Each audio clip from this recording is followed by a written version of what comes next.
Students خوش ہیں کہ نقل کے ذریعے اچھے نمبروں سے پاس ہو جائیں گے۔ ٹیچرز بھی خوش ہیں کہ عزیز طلباء کو وقت سے پہلے ہی سالوڈ پیپرز مل جاتے ہیں۔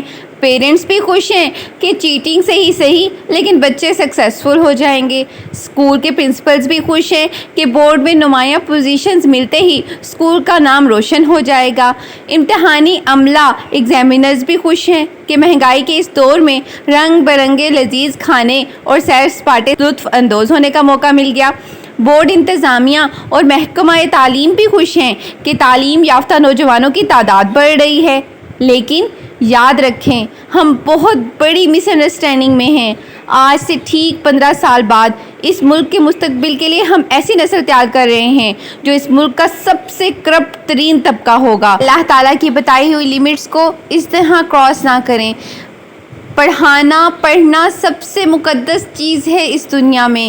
اللہ تعالیٰ کی سنت ہے پڑھانا، اور پڑھنے یعنی علم حاصل کرنا ہم پر فرض ہے، لیکن ہم نے اس میں بھی اتنی 2 نمبریاں ڈال دیں۔ اپنے بچوں کو ٹرو سینس میں علم دیں، ان کی اخلاقیات بلند کریں، سب سے معزز پیشے کو یوں تباہ مت کریں۔ اپنے پاکستان کے فیوچر کو اپنے ہاتھوں سے تباہ مت کریں۔ اپنے بچوں کو مورل ویلیوز سکھائیں، اپنے بچوں کو چیٹنگ سے دور کریں، تو خود ہی سلولی یہ چیٹنگ کا سسٹم ختم ہو جائے گا۔